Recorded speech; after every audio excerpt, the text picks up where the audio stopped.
भाई हम हिंदुस्तानियों को बतियाना बड़ा पसंद है। बंगाली में अड्डा, उड़िया में खोट्टी, कन्नड़ा में हरटे और हिंदी में पुलियाबाजी। इस कला के लिए हमारी हर भाषा में एक शब्द है। हम तीनों तो अक्सर मिलकर पुलियाबाजी करते ही रहते हैं, तो हमने सोचा आपको भी इसमें शामिल कर लिया जाए। तो आइए प्रणय, सौरभ और ख्याति के साथ करते हैं पुलियाबाजी। हेलो सौरभ, कैसे हैं आप? बस एकदम बढ़िया प्रणय, तुम बताओ क्या थी? बस हम तो ठीक है, आप बताइए। इतना सब कहीं कहीं अमेरिका घूम के आए हैं, तो क्यों ना आज एक पुलियाबाजी आपके सफर के बारे में हो जाए, और एक सफरनामा। हाँ बिल्कुल। मैं पिछले महीने 2 हफ्ता बिता के आया अटलांटा, डिट्रॉइट और पैलो अल्टो, तो 3 शहर गया था। और यूजुअली ऐसे तिकोन बन गया ऑलमोस्ट। हाँ करेक्ट, हाँ तिकोन बन गया। और थोड़ा क्या कहते हैं, क्योंकि अटलांटा में मैं एक ट्रेड एग्जीबिशन में था, तो हम लोगों ने बूथ लगाया हुआ था। मॉडेक्स नाम की बहुत बड़ा ट्रेड शो होता है यूएस में, मटेरियल हैंडलिंग में भी largest trade show in US. ठीक है, तो मटेरियल हैंडलिंग बोले तो ये फोर्कलिफ्ट, टगर, जो हमारा इंडस्ट्री है, मेरे जो अति मोटर्स में कंपनी चलाता हूँ, तो हम भी यही करते हैं। हम रोबोट बनाते हैं ये काम करने के लिए। तो पहले काम तो ये हो ही रहा है, सामान तो इधर से उधर डालना ही पड़ता है, राइट?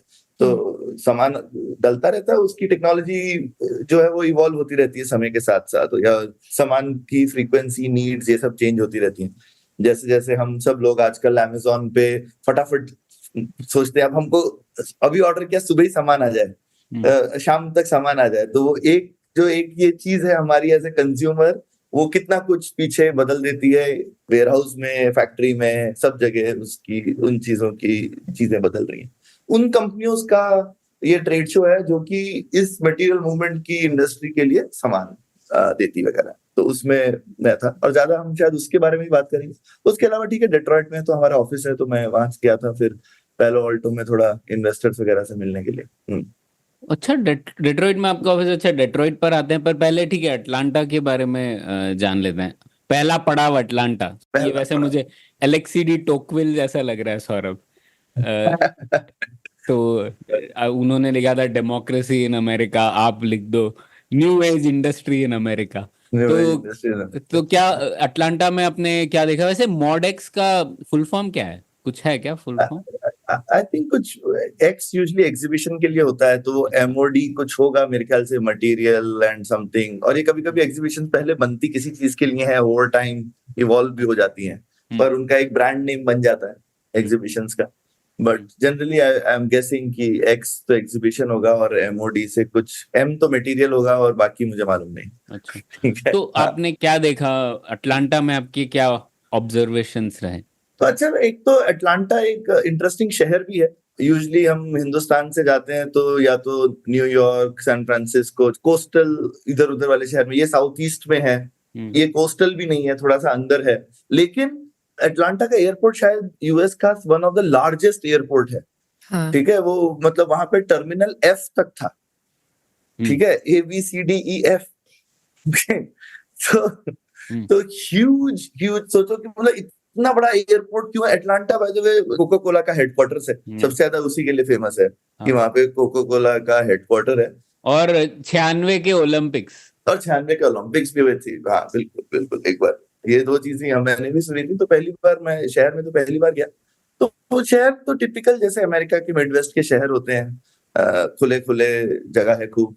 डाउनटाउन में बड़ी बड़ी बिल्डिंग होगी, जिसको बोलते हैं सिटी सेंटर समझ लीजिए, है ना। और जो लोग बाहर रहते हैं वो बड़े बड़े घरों में रहते होंगे, सबर्ब्स जिसको बोलते हैं। तो छोटे छोटे टाउन होंगे आसपास में, और बिना गाड़ी के आप अपंग हो जाएंगे, राइट? ऐसी सब जगह होती हैं ये। हम उसी से शुरू करते हैं, जो कन्वेंशन सेंटर ही था उनका, जो भी आप BIEC हो गया बेसिकली बैंगलोर का, या प्रगति मैदान दिल्ली में हो गया, जो उनका मेन कन्वेंशन सेंटर था जहाँ पे हो रही थी। तो वो एकदम शहर के बीच में था एक तो। ठीक है, तो शहर मतलब एकदम नहीं, पर मतलब वो ऐसा नहीं था कि किसी कोने में है। ठीक है, जैसा और वैसे हाँ जैसा BIEC है। तो और मतलब आप क्या कहते हैं, यूजुअली वहां पे आप बिना कार के कुछ नहीं कर सकते, लेकिन कन्वेंशन सेंटर से निकल के 50 जगह जहां आप खाने पीने के लिए जा सकते हैं, रह भी सकते हैं। और वहां पे काफी इस तरीके का कल्चर था कि लोग, अगर आप किसी इंटरेस्टिंग लोगों से मिले तो आप बोल सकते हैं, अरे एग्जीबिशन के बाद शाम को मिलते हैं बाहर। इस तरीके का मैं तो हिंदुस्तान में भी बहुत ट्रेड शो कर सकता हूँ, ये तो आप कर ही नहीं सकते हिंदुस्तान में। और मतलब आप अच्छा बीआईसी वगैरह चले जाओ तो हम्म एकदम, अरे ख्याति बीआईसी में तो आप बाहर निकल जाओ तो मेन रोड तक आने के लिए आधा 1 किलोमीटर की वॉक है, ठीक ओ है। और हाँ पार्किंग के लिए मट्टी में पार्किंग करनी पड़ती है गाड़ी हाँ को। तो एक वो जो हिंदुस्तान में होता है ना, जो भी अमीर आदमी को तो ड्राइवर के साथ आएगा, एकदम गाड़ी वहां उड़ रही, उसका ड्राइवर निपटेगा ना बाकी सब चीजों से, तो आपको क्या जरूरत है हाँ ये सब करने की, ठीक है। तो तो सारी चीजें इस तरह से बनती हैं कि जो बनाने वाले होते हैं वो एक्सपीरियंस नहीं करते कि मेन यूजर्स को कितनी दिक्कत होगी बाकी चीजों के लिए। और और जनरली एक और मैंने चीज, मैं पिछली बार भी ट्रेड शो वगैरह में गया था, जैसे हिंदुस्तान में ऐसी चेकिंग की पता नहीं क्या हाई सिक्योरिटी जगह, एक ट्रेड शो ही हो रहा है ना भाई, ठीक है। हाँ तो वहां पे भी लोग होते हैं चेक बैक करने के लिए, लेकिन ये नहीं कि आपको ऐसा फील हो रहा है कि आप किसी जेल खाने के अंदर में जा रहे हैं और क्या कहते हैं, आपने कोई गुनाह कर दिया है शक कि की आप अंदर जा निगाह रहे से हैं। आपको एंट्री पॉइंट पे एकदम शक की निगाहों से नहीं देखा हाँ, जाता है। कहीं इधर ये वो हो रहा है, मेटल डिटेक्टर हो रहा है एक छोटी सी एग्जीबिशन के लिए, तो ये सब चक्कर वक्कर नहीं होते हैं, तो आपको लगता है कि ठीक है आप जा रहे हैं। और हाँ अगर कोई एक आध आदमी बिना टिकट के अंदर आ गया तो कोई पहाड़ नहीं टूट पड़ेगा ना, तो इस तरह से कोई इस तरह से बिहेव नहीं करता है। बाय द वे, एग्जीबिशन के अंदर में, क्योंकि ये शायद एक बड़ी पुरानी इंडस्ट्री है यूएस में, तो ये भी एक समझ में आता है कि बड़ी पुरानी इंडस्ट्री है यूएस में। कैसे पता चलता है, वहां पे अगर आपको एक प्लग पॉइंट भी लगाना पड़ता है तो यूनियन वर्कर होता है, ठीक है। अच्छा हाँ, तो यूएस में यूनियन वर्कर से आपकी भेंट हो जाएगी। अगर आप यूनियनाइज वर्कर से, आप अपना आदमी लगा के इलेक्ट्रिकल का काम नहीं करा सकते अंदर, ठीक है। इवन सामान उठाना, लाना, ले जाना, मतलब होता भी बड़े स्केल पे है काम, और बहुत एफिशिएंटली होता है। जिस तरह से डिजाइन वगैरह भी होता है इन सेंटर्स वगैरह का, बहुत एफिशिएंसी बहुत जबरदस्त। लेकिन सब कुछ बहुत महंगा, सब कुछ बहुत यूनियनाइज्ड, आपको कुछ ही लोगों से सब काम करा सकते हैं, तो ये सब भी चीजें हैं वहां पे। तो ये समझ में आता है कि शायद हिंदुस्तान में ये इंडस्ट्री थोड़ी सी मेच्योरिटी भी कम है। बड़ी एग्जीबिशंस कैसे करते हैं, क्या करते हैं, इस चीज की मेच्योरिटी अभी आ ही रही है। मतलब अभी भी मुझे बहुत, अभी रिसेंटली एक लॉजीमेट नाम की एग्जीबिशन नोएडा में हो रही थी, वो तो मतलब लोग कह रहे थे एकदम गांव में थी, ग्रेटर नोएडा में, लग ही नहीं रहा था कि एक शहर के अंदर भी है जो लोग गए वहां पर। जबकि वो लॉजीमेट दुनिया की बड़ी कंपनियों में से है, जो कि वो दुनिया का सबसे बड़ा मटेरियल मूवमेंट शो करते हैं जर्मनी में, वो अच्छा कंपनी। तो उन्होंने इंडिया में भी शुरू किया एक शो का एडिशन, और इंडिया में लेकिन उनको एक गांव में वेन्यू मिला करने के लिए, ठीक है। तो सौरभ, ये इसका स्केल कितना था और कितने दिन चला ये एग्जीबिशन, और कितनी कंपनी आई होगी? तो ये अराउंड 40,000 के करीब लोग होंगे, आए होंगे। कंपनी काफी थी, अब मुझे ऐसे नंबर याद नहीं आ रहा, पर मेरे ख्याल से 300-400 तो होंगी। अच्छा हाँ हाँ हाँ, मतलब आप एक दिन में तो सारी नहीं देख सकते। एग्जीबिशन वैसे थी ही 3-4 दिन की मेरे ख्याल से, कितनी, मंडे से थर्सडे तक। और वहां पे काफी क्लियर रहता है, आखिरी दिन कुछ नहीं होता है एग्जीबिशन में, बेसिकली पैकअप। और वो लोग एकदम सीख गए, देखो इतनी मैच्योरिटी है, फिर उनको पता है आखिरी दिन कुछ नहीं होता है ना, तो आखिरी दिन वो 1 PM पे ही खत्म हो जाती है। क्योंकि वो लोगों को आधा दिन आकर के सिर्फ पैकअप ही करना है, तो क्यों वेस्ट करें 5 बजे तक। यहाँ पे इंडिया में मैंने कई बार देखा है लोग बैठे रहेंगे, अब यार 5 बजे तक है तो आपको बैठना पड़ेगा, क्योंकि सब लोगों ने पैसा दिया हुआ है 5 बजे तक। उन्होंने वो सबके लिए जो है लाइफ आसान कर दी है भाई। Exhibition ends at 1 PM on the last day. ये काफी एग्जीबिशंस में होता है यूएस में। एग्जीबिशन का last day is not till 5 PM। Okay, India में सारी एग्जीबिशन लास्ट डे में भी 5 PM तक होती है, जो कि वो आखिरी के 2-3 घंटे सबके बर्बाद हो रहे होते हैं, पर कोई बोलना नहीं चाहता कि यार ये सबके बर्बाद हो रहे हैं, तो सब उठ के चलते हैं ना यहाँ से ठीक है। तो ये भी एक चीज थी। दूसरा, वहां के यूएस के पॉपुलेशन के संदर्भ में 40,000 बहुत अच्छा नंबर है, राइट। इंडिया में 70-80 हजार लोग आ जाते हैं बड़ी एग्जीबिशन में, लेकिन उसमें बहुत सारे स्टूडेंट जनता बहुत ज्यादा होगी। तो हिंदुस्तान में ये तो है, राइट। वहां पे तो स्टूडेंट बहुत ही कम थे, यहाँ पे जॉब मांगने वाले बहुत आते हैं। और लेकिन कमाल की बात थी कि अटलांटा में भी आए 2-4 लोग जॉब मांगने के लिए स्टॉल पे, वो सब इंडियन ही थे, ठीक है। तो इंडियन बच्चे जो वहां पे मास्टर्स वगैरह कर रहे थे रोबोटिक्स वगैरह में, तो वो आए कि भाई हम जॉब ढूंढ रहे हैं।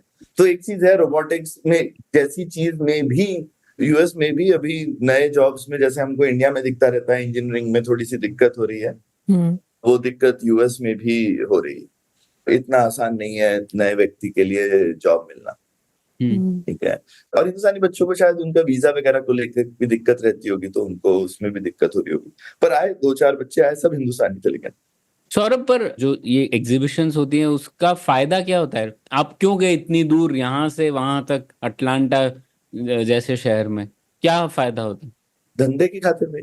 नहीं मतलब क्या टेंजिबल, क्या वहां पे कस्टमर्स मिलेंगे आपको या वेंडर्स मिलेंगे या क्या मिलेगा? मेन चीज तो कस्टमर्स, अच्छा। इसी के लिए सब जाते हैं कि भाई बिजनेस मिलेगा। तो जो सारे कस्टमर्स हैं वहां पे काफी लोग थे, वो मतलब बड़ी बड़ी कंपनियां जो भी होंगी, फोर्ड हो गया, जनरल मोटर्स हो गया से लेके मतलब हजारों कंपनियां। तो ये 40,000 लोग वहां पे कोई मतलब टाइम पास के लिए नहीं आया। यूजुअली 80% से ज्यादा बिजनेस विजिटर होंगे। और जैसे एक फोर्ड से काफी सीनियर बंदा आया था, वो बोल रहा था कि यार ये मेरी मिस होने वाली थी, लेकिन ये मिस हो जाती तो मुझे फिर 6 महीना लगता। ये जो 2 दिन में मैं इंफॉर्मेशन गैदर कर रहा हूँ ये ट्रेड शो में, मुझे 6 महीना लग जाता है इस ट्रेड शो के में।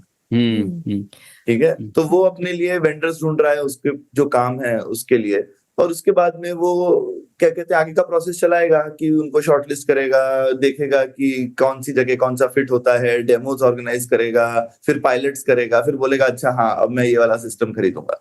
तो बहुत बायर्स आते हैं। मतलब बिजनेस पर्सन्स का लिटरेचर रिव्यू हो जाता है जल्दी से। हाँ हाँ, ऐसा लिटरेचर रिव्यू में तो कोई बेसिकली फाइनल इकोनॉमिक एक्टिविटी नहीं है ना, वो तो नेटवर्किंग इवेंट होता है।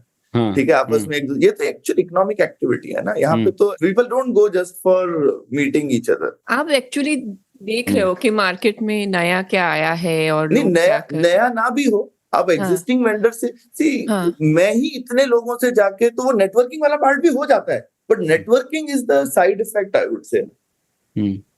अरे नेटवर्किंग ऐसी हो जाती है प्रणय, मैं अटलांटा में जितनी इंडियन रोबोटिक स्टार्टअप से मिल लिया वो मैं इंडिया में नहीं मिला एक साथ। अरे ये क्या बात? क्योंकि सब लोग आए हुए थे।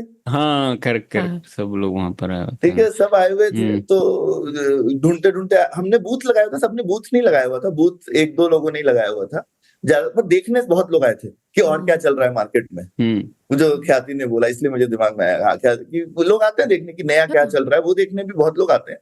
लेकिन काफी लोग जेन्युइनली आते हैं कि यार मुझे इस साल इतनी फोर्कलिफ्ट्स खरीदनी है तो मैं आऊंगा, या मुझे इस तरीके के रोबोटिक्स खरीदने हैं तो मैं आऊंगा। वो भी वैसे भी बहुत लोग होते हैं। तो एक्चुअल बिजनेस होता है। मतलब यूएस में कस्टमर्स इतने बड़े होते हैं कि ऑल्दो इवेंट इतना महंगा है, पर आपको अगर एक भी कस्टमर मिल गया तो आपका शायद 4-5 गुना 10 गुना पैसा वापस आ जाएगा स्टॉल का, एक कस्टमर से भी, है ना। तो वो यूएस की इकोनॉमी का अलग ही साइज और स्केल है उस मामले में। तो बहुत अमीर देश है भाई यूएस, बहुत अमीर देश है ये। जब जैसे जैसे आप खासकर इन सब शहरों वगैरह में जाते हो तो और समझ में आता है कि यूएस बहुत अमीर देश है।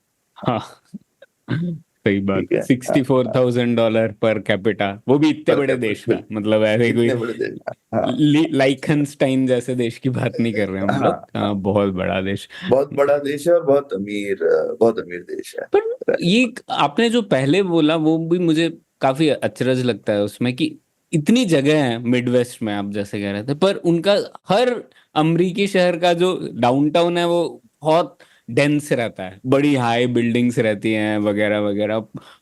तो वो थोड़ा अलग लगता है, क्योंकि आप कोई भी भारत के शहर में चले जाओ, जो सेंटर ऑफ द सिटी है उसमें ज्यादा ऊंचाई होती ही नहीं है। Generally centre of the city पुराना एरिया होता है। हाँ, हमारे पुराना खराब एरिया। लेकिन प्रणय आपको चाहिए ना डेंसिटी जो है वो डायरेक्टली इकोनॉमिक एक्टिविटी के कोरिलेटेड है। बिल्कुल, तो बिना डेंसिटी के अच्छी बात है वो। हमारे यहाँ पे भी डेंस होता है, होता है, सिर्फ ऊंचा नहीं होता है, मतलब वो स्प्रेड आउट डेंस होता है।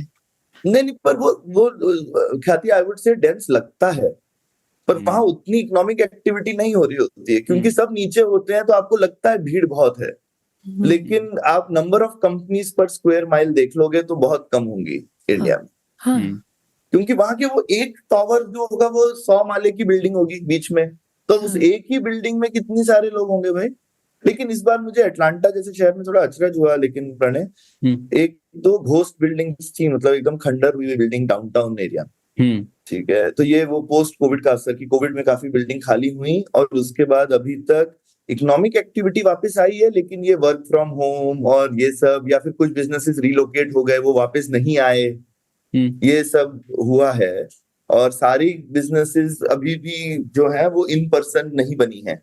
अच्छा, तो आपने गोस्ट बिल्डिंग्स की बात कही, तो गोस्ट शहर पे आ जाता है। अब डेट्रॉइट में क्या कर रहे थे? हम तो सुनते हैं डेट्रॉइट गोस्ट शहर हो गया, वहां पर अब कुछ नहीं हो रहा, पर लगता है हमारी धारणा गलत है। तो बताइए क्या डेट्रॉइट में क्या हाल है? नहीं तो डिट्रॉइट जो है वो 90 के दशक में और अर्ली 2000 में लोग घोस्ट शहर हो गया था। तो वो रोबोकॉप वगैरह मूवी इसलिए बनी थी कि फ्यूचर का डिट्रॉइट तो एकदम ही जैसे केओस और ये सब हो जाएगा, तो वो रोबोकॉप फ्यूचर डिट्रॉइट में बनी हुई है कि वहां पे तो रोबोकॉप लगेगा, अदरवाइज तो वहां पे कैसे कोई जिंदा रहेगा। क्राइम भी बहुत हाई था वगैरह वगैरह।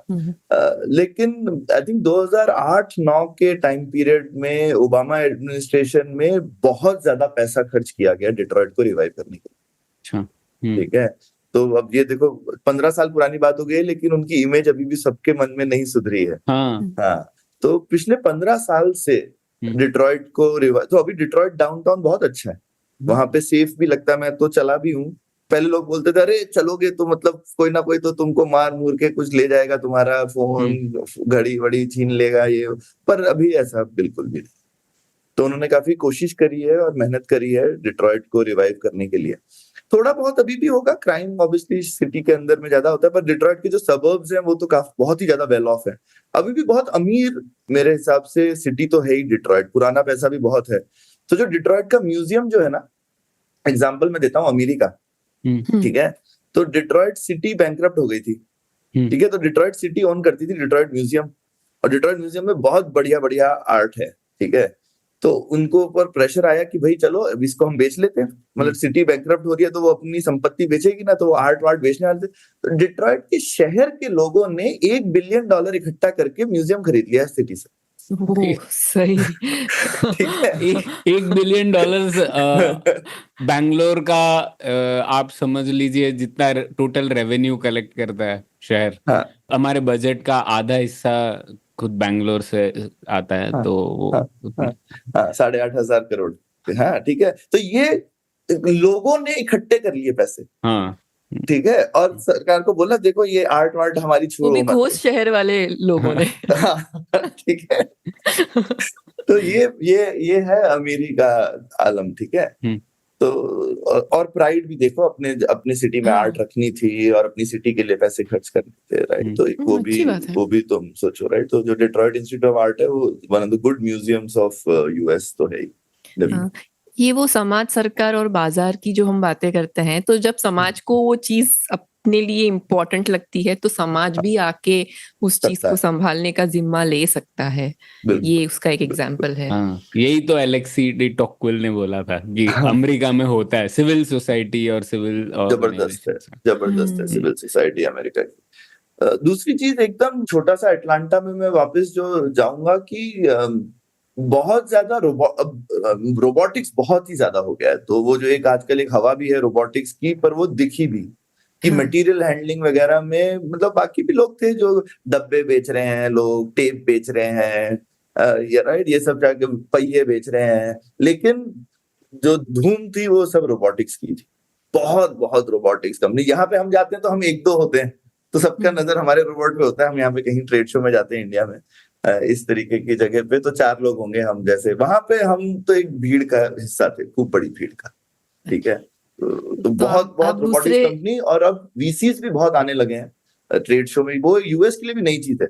मैंने वीसीज वगैरह को बोला, क्योंकि मैं पहले ऑल्टो गया, तो मैंने उनको बोला अरे भाई, मतलब मेरे ख्याल से एक वहां पे सोचो स्टार्टअप्स वीसीज की आफ्टर पार्टी थी अटलांटा में, कि जो लोग सिर्फ मॉडेक्स आए हुए हैं, तो एक तरीके की कहीं पे उन्होंने एक बड़ी सी जगह लेके आफ्टर पार्टी की हुई थी, जो कि लाइक सोल्ड आउट हो गई थी।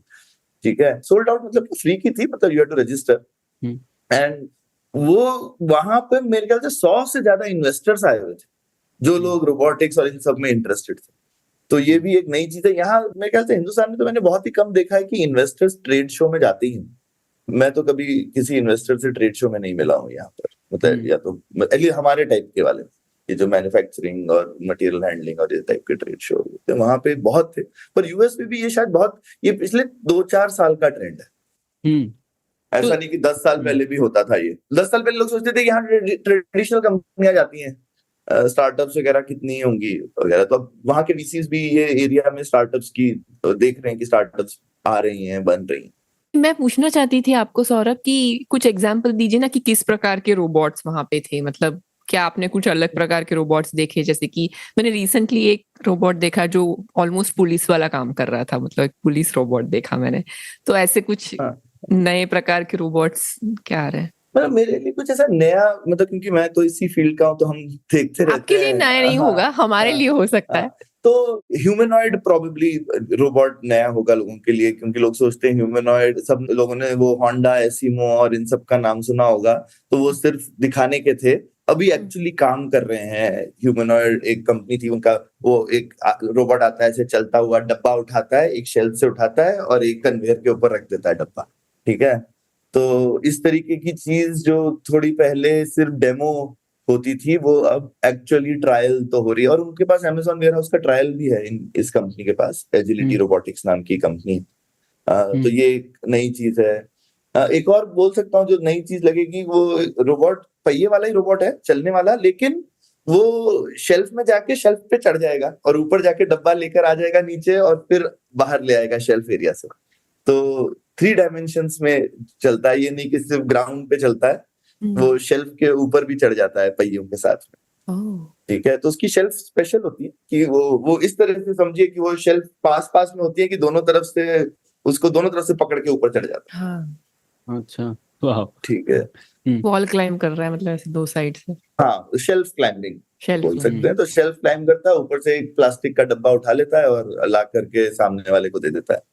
तो एक वो भी चीज देखी मैंने। पर सौरभ, ह्यूमनाइड रोबोट की क्या जरूरत है? किसको चाहिए? इंसान में कोई खास बॉडी स्ट्रक्चर में ऐसा कोई खास तो नहीं है कि हाँ, ऐसा एक्चुअली मेरे को भी लगता था, पर बीच में मुझे किसी ने दुरुस्त किया कि ये क्यों लगता है। तो इसके 2 कारण हैं। तो एक कारण तो ये है कि जो एग्जिस्टिंग दुनिया है वो इंसान के लिए बनी है, तो आपको वो चेंज नहीं बहुत करनी पड़ती अगर आप ह्यूमनॉइड लेकर आ जाए, ठीक है। तो एक ये एडवांटेज है ह्यूमनॉइड रोबोट का। दूसरा एक और एडवांटेज है एक्चुअली ह्यूमनॉइड का ना, तुम फुटप्रिंट टू कैरिंग कैपेसिटी देखो तो वो बहुत अच्छी है। ओके, तो तुम देखो कि कितनी छोटे एरिया में इंसान खड़ा होता है, और क्योंकि हम अपने पैर वैर आगे पीछे करके अपना बैलेंस ठीक कर लेते हैं अलग अलग जगह पे, आपको अगर काफी भारी चीज की मशीन बनानी पड़ती है तो आपको उसका सेंटर ऑफ ग्रेविटी वगैरह, क्योंकि लचीलापन नहीं होता ना मशीन में।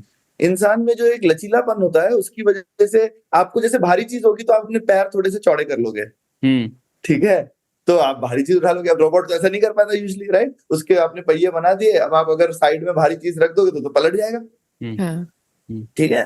तो ये लोहे की चीज जो बनी हुई होती है उसमें ये एक फर्क होता है कि आप जो है ये काम नहीं कर सकते। तो आप देखोगे कि फिर रोबोट के लिए आपको जगह ज्यादा लगती है अक्सर।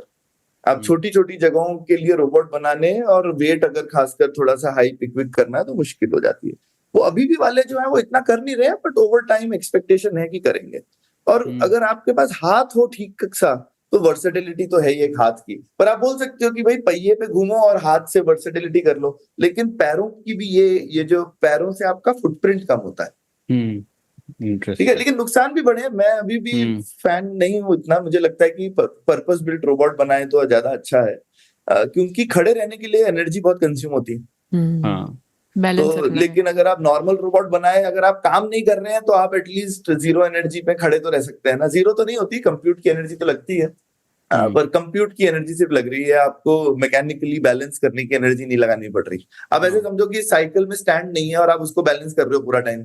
हाँ, और मतलब मुश्किल है ना। वो जो कुत्ते वाला रोबोट था, किस कंपनी का था? वो उसे डांस कर रहा था, तो उसमें कितनी बड़ी न्यूज हो गई थी। पर किसी इंसान का पूरा, मतलब आप जैसे बोल रहे हैं पैर का जॉइंट्स होते हैं, उसे रेप्लिकेट करना वगैरह शायद मुश्किल होता होगा, इसीलिए। हाँ, तो खूब सारे एक्चुएटर बहुत लगते थे, तो इसमें एक्चुएटर की कहानी है। तो ह्यूमनॉइड जो है अच्छे बड़े महंगे बनते हैं, अभी करीबन $2.5 लाख का बिक रहा है जितना मुझे पता है, एक ह्यूमनॉइड रोबोट, ठीक है।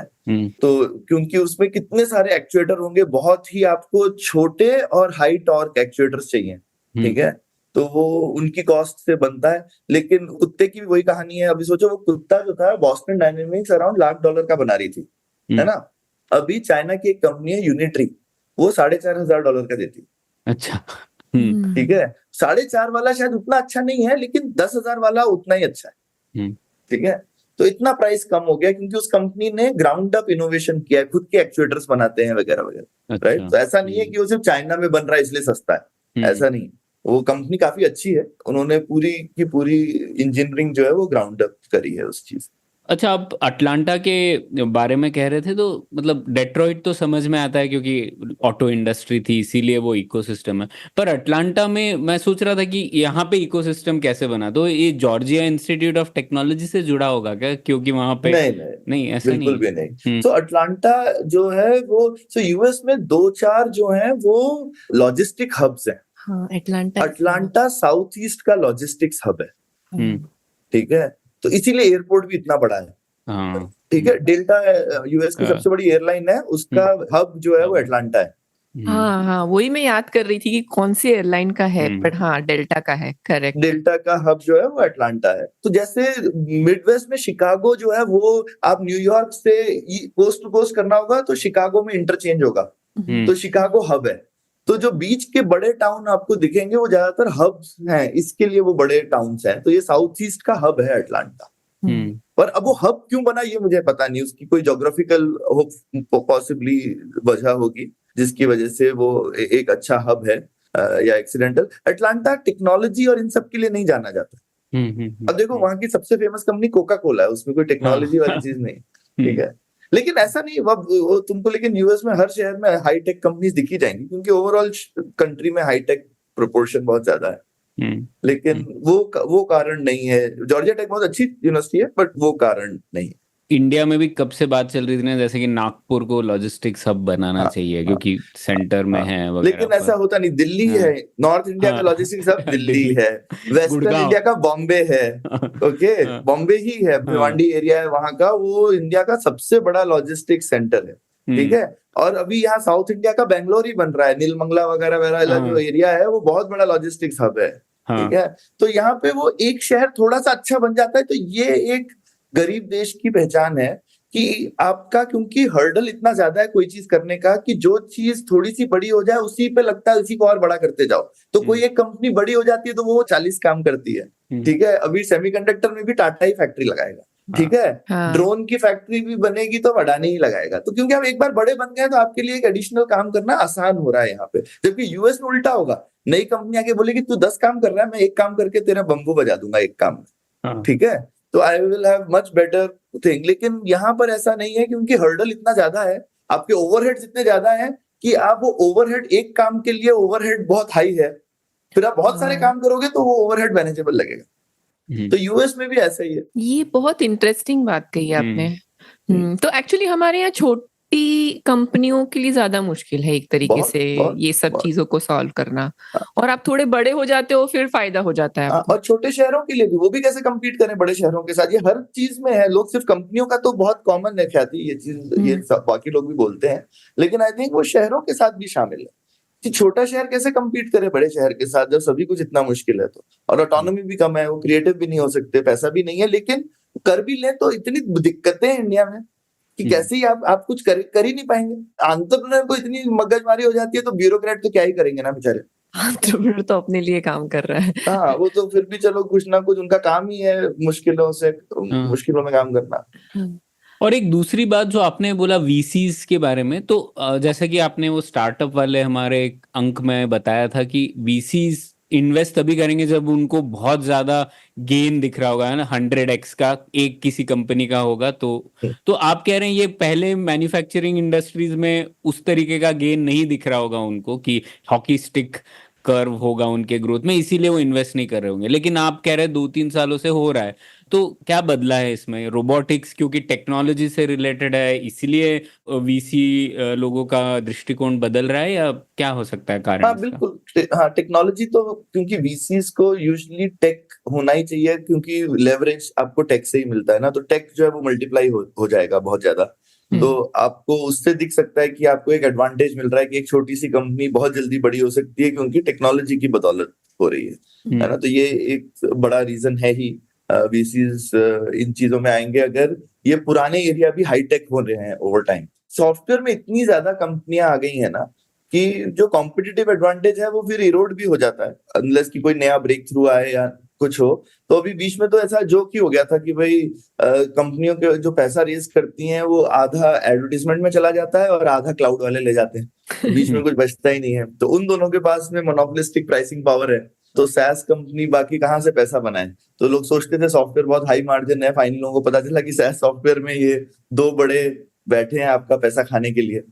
एक तो आपका लीड जेन या मार्केटिंग का जो कॉस्ट होगा वो गूगल और फेसबुक वाले ले जाएंगे, और दूसरी तरफ Amazon और माइक्रोसॉफ्ट आपका पीछे से क्लाउड इंफ्रास्ट्रक्चर में पैसा ले जाएंगे। डेट्रॉइट में आपने बोला आपका ऑफिस है, तो आप हायरिंग भी कर रहे हैं, तो वहां से आपको क्या सीख मिली? क्योंकि हम लोग सुनते रहते हैं ना, मिड वेस्ट वगैरह में तो ट्रम्प वम्प लोग का तो यही स्लोगन रहा है कि चीन में सब बिजनेस चला गया तो हमारे लोगों को जॉब नहीं मिल रहा है, और यही नैरेटिव रहा है। तो at least as a practical matter आपका क्या अनुभव रहा वहां पे?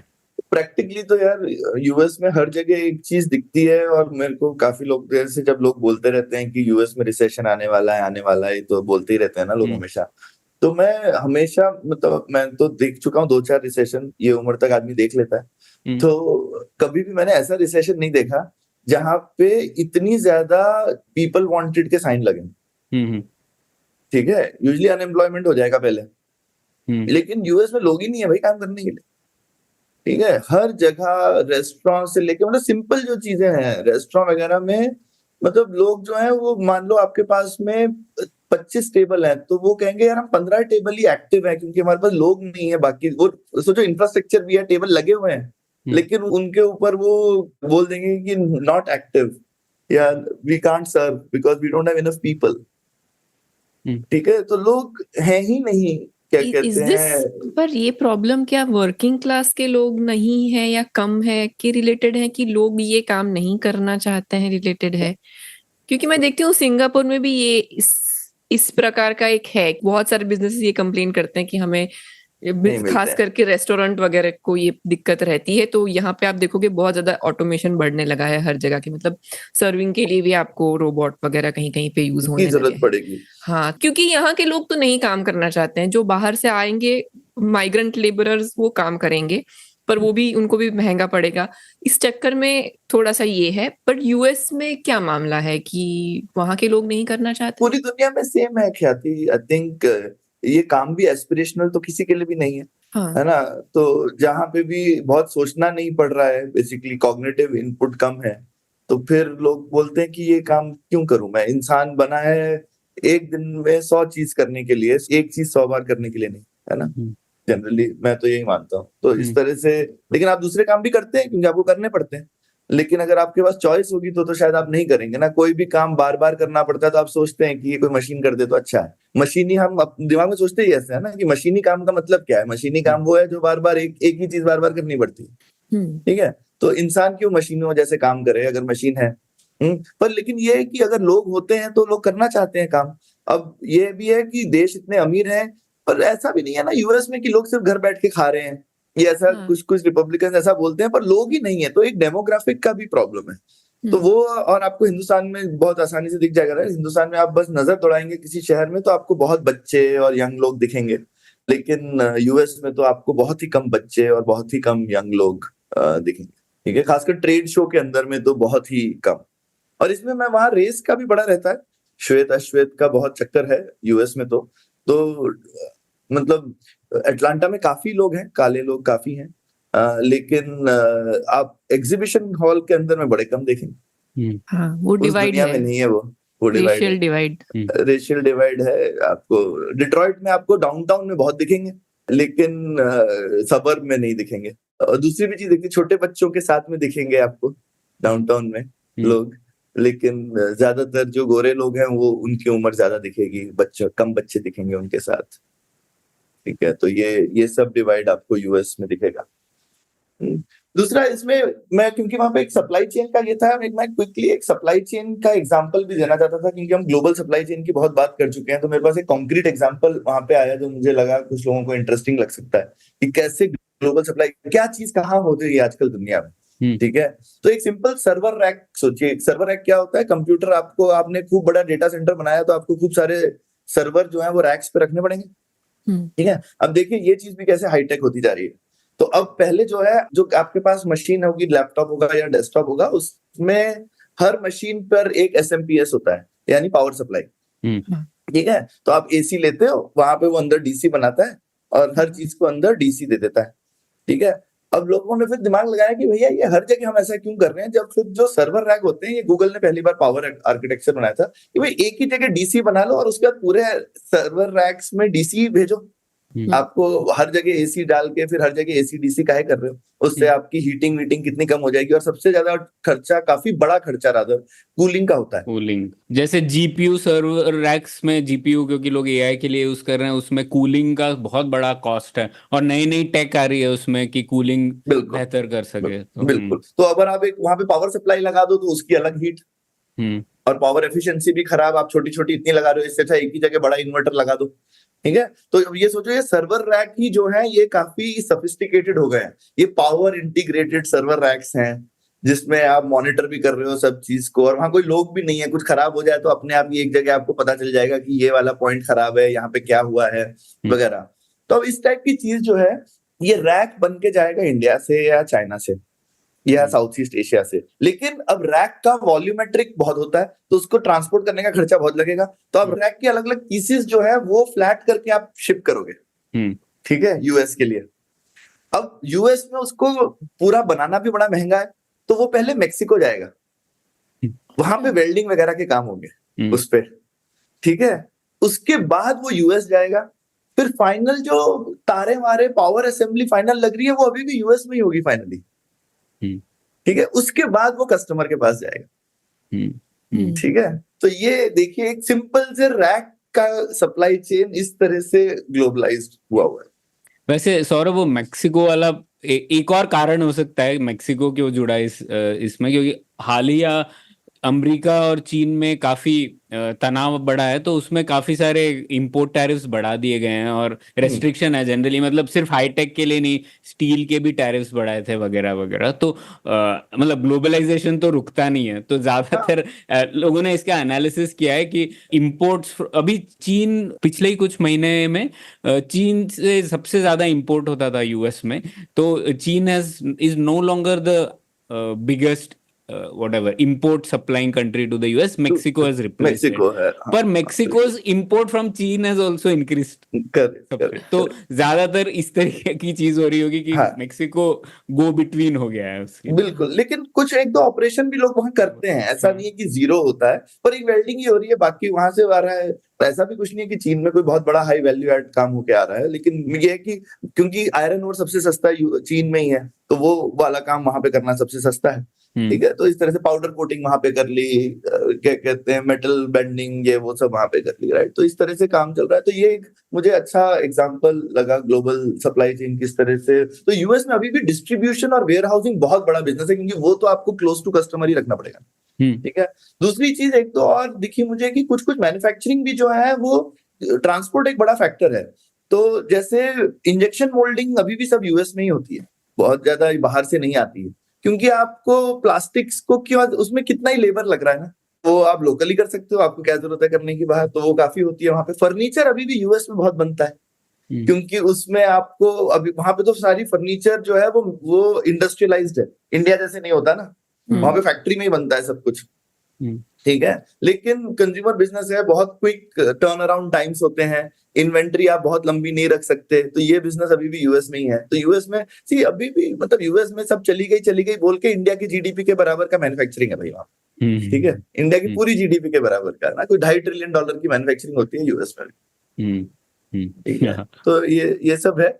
अब क्विकली मतलब मे बी पैलो अल्टो की एक दो चीज वेरी क्विकली, मतलब वहां पे मैं बहुत ज्यादा दिन नहीं रहा, पर एक वहां पे देखा, ये कैलिफोर्निया की चीज भी हो सकती है।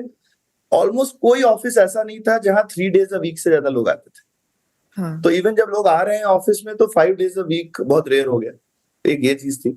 ऑफिस में रिसेप्शनिस्ट गायब है बहुत जगहों पर, तो कोविड में उन्होंने एनीवे गायब किए, उसके बाद कोविड के बाद रखे नहीं। तो आप जाओ तो अक्सर आपको खाली रिसेप्शन तो बनी हुई है पर रिसेप्शनिस्ट नहीं हो। ठीक है, तो ये एक जॉब है जो कि गायब हो रहा है, वहां पे लोग रख ही नहीं रहे हैं, मिल भी नहीं रहे हैं शायद, और कहने क्यों रखे, उसके बिना काम चल ही रहा था, तो सब डिजिटल हो ही गया है, तो वही कर दो, हटा दो ये वाला जॉब। ठीक है, और टॉयलेट्स बहुत यूनिसेक्स हो गए, ये ज्यादा बे एरिया की चीज थी, बाकी जगह नहीं थी, पर बे एरिया में मेरे को बहुत जगह दिखी जहाँ पे यूनिसेक्स टॉयलेट्स पहले से मैंने नोटिस किया, इस बार हमेशा होते हैं मेन वेमेन अलग अलग, पर ऑफिस वगैरह में खासकर लोग and people are more comfortable तो वहां पे ठीक है, औरतों के सैनिटरी नैपकिन और ये सब भी रखे होते हैं, लेकिन ऐसा नहीं है कि आदमी बोलते हैं हाय मेरे को क्या दिखा दिया। तो मतलब ठीक है भाई। तो ये तो इस तरह से वहां पे ये मेरे को एक और चीज दिखी। हो सक मुझे लगा कि शायद ये ट्रांसजेंडर राइट्स की वजह से भी हो सकता है, क्योंकि आप फिर 3 टॉयलेट तो बनाओगे नहीं, तो इससे अच्छा एक बना दो। ठीक है, अलग ही दिशा में हो गया ये। अलग दिशा में हो सकता है ये। तो ये मुझे एक और चीज जो मुझे देखने में आई वहां पे, आखिरी एकदम टिप्पणी जो कि सिर्फ ट्रिप की नहीं है, तो यूएस में बहुत एकदम ये मुझे लगता है अमीरी की निशानी है। वहां पे हर कोई ग्लास में पहले आइस भरता है, उसके बाद पानी डालता है। ठीक है, ये यूएस वाले यूनिक है इसमें, यूरोप वाले भी नहीं करते ऐसा इसमें से। लेकिन ये और ये मैं पढ़ रहा था पहले कि भाई ये बॉस्टन में इंडस्ट्री शुरू हुई थी 1806 में। ठीक है, तब वो क्योंकि एक तो वो तो ठंडी जगह है यार, राइट? ऐसा भी नहीं, तो हिंदुस्तान इतनी गर्म जगह, यहाँ हम इतना ठंडा पानी नहीं पीते, लेकिन इतनी अमीरी। वो लोग वहां की जो लेक्स वेक्स है ना, वहां से बर्फ जो नेचुरली बर्फ जमी होती थी उसको लेकर के लोगों ने बेचना शुरू किया। जैसे माइनिंग नहीं होती है, एक तरह से आइस की माइनिंग टाइप समझ लो। ठीक है, और एक्सपोर्ट भी करते थे, इंडिया एक्सपोर्ट करते थे पता है आइस यूएस से। वाओ। ठीक है, ये काम कैसे करता है? मेरे को मैंने कभी ये मुझे इस दिमाग में कभी उतरा नहीं कि वो पिघल नहीं जाएगा वहां से यहाँ तक आते आते। इतना बड़ा होगा ना, पिघलते पिघलते भी वो है, वो इतना बड़ा आइस का, टनों का आइस का ब्लॉक जो है, और वो व्हाटएवर इंसुलेट करके के साथ में आपको वो भेज देंगे। ठीक है, तो वो पहले होता था, अब तो नहीं होता ऑब्वियसली। फिर एक बार फिर उन्होंने, आप यूएस में अभी भी जाके स्टोर वोर में बोरा भर के आइस खरीद सकते हो, हिंदुस्तान में तो आप चाहोगे तो भी नहीं खरीद सकते, राइट? तो ये मुझे लगता है एक ऑलमोस्ट ये भी एक थोड़ी सी लग्जरी की वो है कि भाई हमको जब चाहे हमें आइस होती है हमारे पास। एक ये यूएस की लग्जरी है। और मतलब सोचो, एयर कंडीशनिंग भी यूएस में इन्वेंट हुई थी, तो हम कैरियर का एसी यूज करते, कैरियर इंजीनियर का नाम था ना जिसने एसी इन्वेंट किया था, तो उसने इंडस्ट्रियल यूज के लिए किया था, फाइनली बड़ी जगहों पर हो गया वो। आई थिंक पन्नों में सिलवटें आ रही थी, तो ह्यूमिडिटी और टेम्परेचर मेंटेन करने के लिए उसने एयर कंडीशनिंग इन्वेंट की। ठीक है, कैरियर ने तो, लेकिन अब वो हर जगह है। तो ये यूएस में आई थिंक उनको ठंडी रखने का और टेम्परेचर मेंटेन करने का बहुत शुरू से शौक रहा है। जब वो शायद हम हिंदुस्तान जितने ही अमीर होंगे उस टाइम पे, तो पर कैपिटा लेवल पे बहुत ज्यादा होंगे, पर एज ए कंट्री नहीं होंगे, पर कैपिटा लेवल, शायद पर कैपिटा पे भी उतने इंडिया से बहुत ज्यादा तो नहीं होंगे ना जितना इंडिया आज है। 200 साल पहले यहीं कहीं होगा ना यूएस, $2,500 और ज्यादा होगा। हाँ, आज के इंडिया से पता नहीं। हाँ, मैं कह रहा हूँ आज हमारा 2,500-3,000 है, 200 साल पहले वो भी वही होंगे। मैं कभी कभी ये कंपेयर करता हूँ कि जो 200 साल पहले वो कर रहा था, वो तो हम कर रहे हैं कि नहीं अभी? उतना तो करना चाहिए। लेकिन वो तो दुनिया ही पूरी अलग होगी ना उस समय की, तो नहीं पर नहीं कर रहे हैं ना प्रणय। हम यहाँ पे कोई आइस किंग बन रहा है क्या? कि भाई मैं कुछ तो मुझे लेकिन लगता है कि हर चीज यूएस से सीखने लायक भी नहीं है। मतलब कुछ नहीं कर रहे हैं तो ऐसा कुछ नहीं कि हमें हर चीज ही उनकी कॉपी करने की जरूरत है। बहुत उल्टी पुल्टी भी चीजें हैं उनकी। एयर कंडीशनिंग तो कर सकते हैं। मुझे हमेशा यूएस की सर्विंग साइज से बहुत प्रॉब्लम रहती है, क्योंकि कोई एक ड्रिंक भी लेने जाओ, मतलब एक तो कॉफी भी उनकी इतनी बड़ी की मैं एज अ रूल ये कोई भी ड्रिंक वहां पीती नहीं हूँ, क्योंकि मैं खत्म कर ही नहीं सकती हूँ। और खाना मैं ऐसे ही सोच के लेती हूँ कि मैं 2 बार का खाना ले रही हूँ, क्योंकि 1 बार का तो मैं खत्म ही नहीं कर पाऊंगी। ये भी मैं बताऊं अमीरी की निशानी है। हाँ, और फेंक देते हैं फिर वो लोग एकदम ऐसे। हाँ, क्योंकि वहां पर ख्याति तुम देखोगे जो खाना इतना सस्ता है कंपेयर टू देयर इनकम, कि जो तुम खाने की वैल्यू दे रहे हो ना, उसमें वो खाने की प्राइस बहुत ही कम है। वो मेनली लेबर और बाकी चीजों की प्राइस। इसलिए वहां पे प्राइसिंग भी ना, तो उनको लगता है यार और दे दो, मतलब आदमी को लगे ना कि कुछ कम दिया है, क्योंकि वो उसका नेग्लिजिबल पोर्शन है। नहीं, जैसे प्राइसिंग भी ऐसी होगी, स्मॉल का जो होगा, समझो स्मॉल का $4 होगा और लार्ज का 4.5 होगा, तो मतलब वो बाय डिफॉल्ट 4.5 ही लेना है, सब लोग वही लेंगे। और वो इतनी इवन उनका जो स्मॉल है वो भी हमारा लार्ज से ज्यादा ही होता है।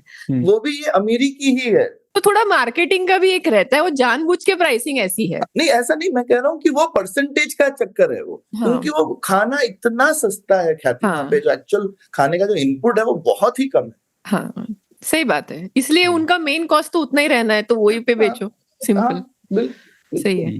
पे तो हम बहुत लगा सकते हैं।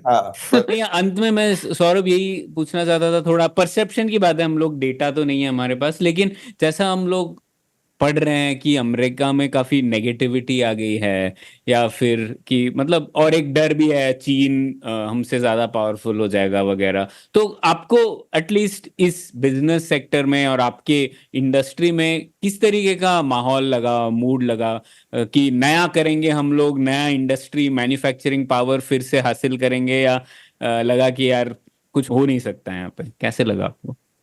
तो दोनों टाइप के लोग दिखे, मतलब हर कंट्री में हर टाइप के लोग होते ही है ना, खासकर क्योंकि मतलब एंटरप्रेन्योर्स तो बहुत हैं जो कि मैन्युफैक्चरिंग एकदम रेवोल्यूशनाइज करने वाले भी लोग हैं। तो यूएस में इनोवेशन की तो बिल्कुल कमी नहीं है। तो आप उन लोगों से मिलो तो वो एकदम अलग ही लेवल की कन्वर्सेशन होती है कि भाई हम जो है हम ऐसा कुछ करेंगे जो दुनिया में नहीं होता है। वैसे बहुत लोग मिल देंगे आपको यूएस में जो बाकी जगह नहीं मिलते, ठीक है।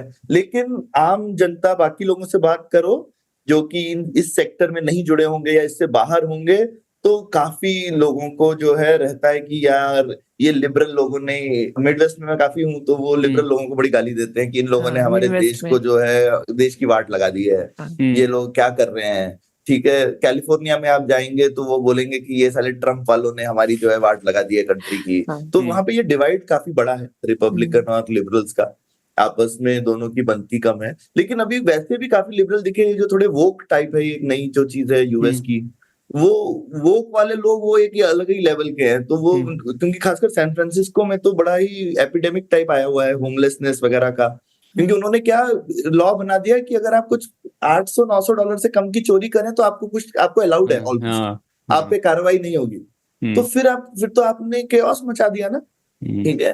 तो वो अलग ही लेवल के कुछ वहां पे एनार्किस्ट लेवल के लोग हैं जो उस तरीके के भी हैं, अमीर एनार्किस्ट, ठीक है। तो वो भी है, उनसे तो सभी तंग आए हुए हैं मेरे ख्याल से, बाकी जितने लोग हैं। हाँ, तो लेकिन ट्रम्प सपोर्टर सोचते हैं कि ये सब एक ही थाली के चट्टे बट्टे हैं सारे के सारे। तो पर हर तरीके के लोग हैं, लेकिन काफी लोगों के मन में है और लोगों को लगता है कि यूएस जो है वो उतना बड़ा और ताकतवर देश नहीं है जैसे पहले था। ऐसा लोगों को लगता है, बिल्कुल लगता है, राइट। लोगों को लगता है कि हम उतने ना, हमारी उतनी मसल है ना, हम उतना कर पा रहे हैं, हमारे लीडर कितने गधे हैं, उनसे कुछ होता नहीं है। और काफी लोग ऐसे देखे, क्या ये बाइडेन और ट्रम्प ये कोई चॉइस है? हमें ज्यादा हंसना नहीं चाहिए वैसे। कोई हंस भी नहीं रहा है। पर ये इस तरीके का काफी लोगों में था कि यार ये क्या है, हमारे देश को क्या हो रहा है।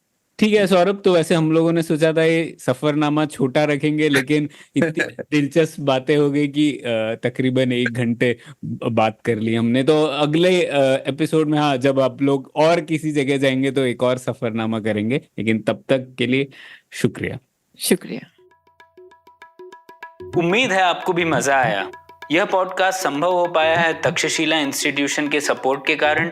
तक्षशिला पब्लिक पॉलिसी में शिक्षा और अनुसंधान के लिए स्थापित एक स्वतंत्र संस्था है। आप दुनिया के किसी भी कोने में हो, आपकी उम्र कुछ भी हो, अगर आप पब्लिक पॉलिसी, विदेश नीति या टेक्नोलॉजी गवर्नेंस में रुचि रखते हैं तो तक्षशिला की वेबसाइट takshashila.org.in पर उनके कोर्सेज को जरूर चेक कीजिए। और अगर आप पुलियाबाजी में शामिल होना चाहते हैं तो हमसे कनेक्ट कीजिए puliyabazi@gmail.com पर या फिर @puliyabazi ट्विटर पर। शुक्रिया।